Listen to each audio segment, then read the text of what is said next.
Most traders think success comes from being faster or smarter or having a bigger account. But what if I told you the real secret, the real power, is in doing nothing at all?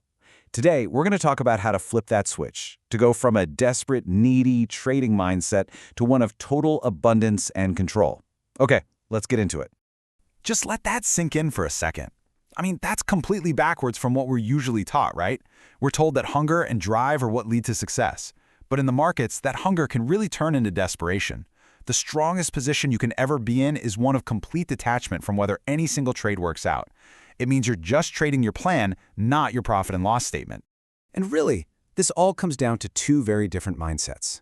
On one side, you've got scarcity. That's the voice in your head telling you you're falling behind, that every tick against you is a failure, and that every move you miss was the last big chance. But on the other side, there's abundance. And that's the deep understanding that the market is just this huge ocean of opportunity, and your only job is to sit back and wait for your wave.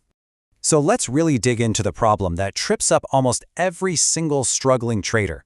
I call it the desperation trap. This is the core reason why needing a trade to win almost guarantees that you're going to lose.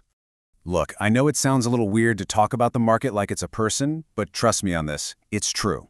When you trade from a place of need, like you need to pay a bill, or you need to prove someone wrong, or you just need to make back a loss, you're basically broadcasting your emotions. You make predictable, scared decisions. And the market is an absolute master at taking advantage of predictable, emotional people. And to really make this idea stick, I want to share a metaphor that I think just nails this dynamic perfectly.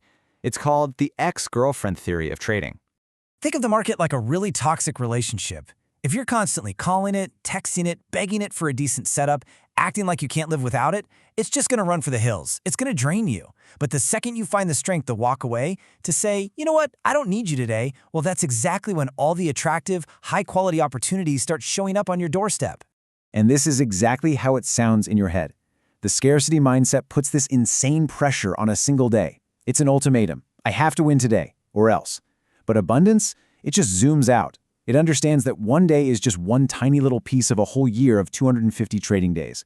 If the conditions aren't perfect, there is absolutely zero pressure to do anything.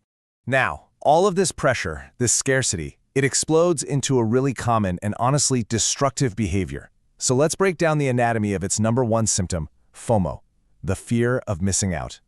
So when you're in that desperate state of mind, you're chasing the market, what does that actually look like in the moment? What's the specific action you take that ends up blowing up your account? It's FOMO. It's that huge green candle you see ripping higher and you just slam the buy button right at the top, absolutely terrified that this was the last big move of the day. FOMO is the purest symptom of scarcity there is because it's completely rooted in this false belief that good opportunities are rare. This right here, this is the reframe you have to burn into your brain. Missing a winning trade doesn't actually cost you any money. It's not a real loss. It was just something that happened that you weren't a part of. It's a missed bus. That's all it is. And the market isn't some sleepy little town with one bus a day. No, it's a massive city, like Grand Central Station, where there's another bus, another train, pulling up every couple of minutes. Once you really truly get that the market is just an infinite stream of opportunities, the urge to go sprinting down the street, chasing after a bus, it just vanishes. You just calmly wait for the next one to arrive. Okay, so we figured out the problem. It's scarcity, and its main symptom is FOMO. So how do we actually fix it? In this last section, let's talk about how to build what I call your abundant shield, with two very practical steps to take your power back. First up, and this is huge, you have got to have a life outside the charts. If trading is your entire identity, every red trade is going to feel like a personal attack on who you are. You need other things in your life, hobbies, fitness, relationships, to separate your ego from your P&L. And second, you have to master the walk-away power. If the market looks like a mess and your setup just isn't there, you need the discipline to just close the laptop. This is the ultimate power move of a professional trader. It's not some massive winning trade. It's the simple, quiet ability to just say no. No to a mediocre setup. No to chasing a move.